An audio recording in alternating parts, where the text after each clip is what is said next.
त्यानंतर बघूयात मोठ्या बातम्या। मुंबईतील 4 जागा ठाकरे गटाला तर 2 जागा काँग्रेसला सूत्रांची माहिती। 30 जानेवारीच्या बैठकीचं प्रकाश आंबेडकरांना निमंत्रण। संजय राऊतांची माहिती तर नितीश कुमार आमच्या सोबतच असल्याचं वक्तव्य। जागांवर व्यवस्थित चर्चा झाली आणि मी या क्षणी इतकंच सांगेन, जागा वाटप अत्यंत सुखरूप आणि सुरळीत पार पडलेलं आहे। सर आगे देखिए ना, सेंटर महाविकास आघाडी आगे देखील और आगे जाएगी। अत्यंत सुरक्षित अशा तऱ्हेने महाविकास आघाडी काम करते। काहीही कोणाला चिंता करण्याचं कारण नाही। काही लोक जेव्हा पाळात घालून बसले असतील त्यांना आपल्यातर्फे माझा संदेश आहे की सगळं काही ठीक आहे आणि आम्ही 30 तारखेला परत बसतो। महाविकास आघाडीच्या आजच्या बैठकीमध्ये उपस्थित असलेले 2 नेते भाजपच्या संपर्कात। भाजप नेते आशिष देशमुख यांचा मोठा दावा। आजच्या बैठकीतील काँग्रेसचे 2 नेते लवकरच भाजपमध्ये येणार, बोलणी सुरू, देशमुखांचं वक्तव्य।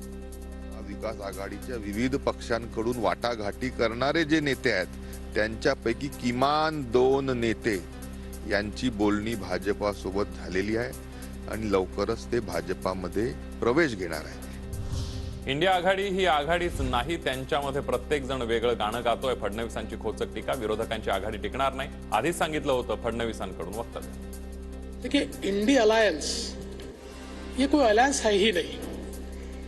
ये ऐसा है कि हम सब अपना अपना सुर आलापेंगे और साथ में गाएंगे, ऐसा तो नहीं होता है।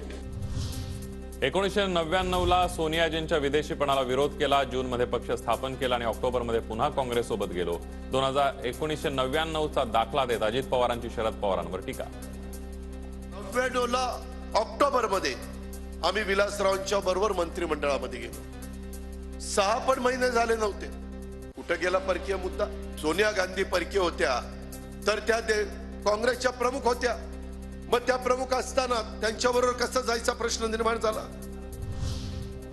अजित पवारांनी मुख्यमंत्री व्हावं, मंत्री दिलीप वळसे पाटलांनी व्यक्त केली इच्छा। दादांनी नेतृत्व केल्यावर कामातील बदल सर्वांना दिसतील, वळसे पाटलांचं वक्तव्य। तर गतिमान प्रशासन आपल्याला पुढे चालवायचं असेल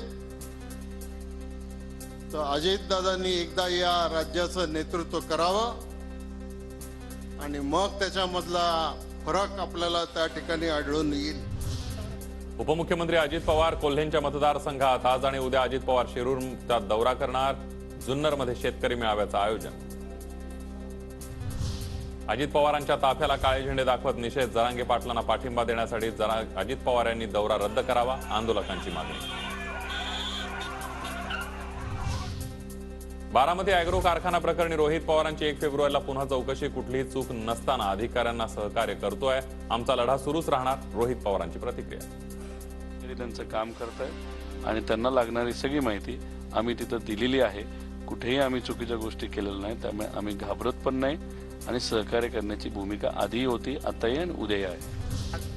महाविकास आघाडीच्या 30 तारखेला होणाऱ्या बैठकीसाठी आंबेडकरांना निमंत्रण, तर 30 जानेवारीच्या बैठकीत आंबेडकर न जाता त्यांचे प्रतिनिधी जाणार असल्याची माहिती।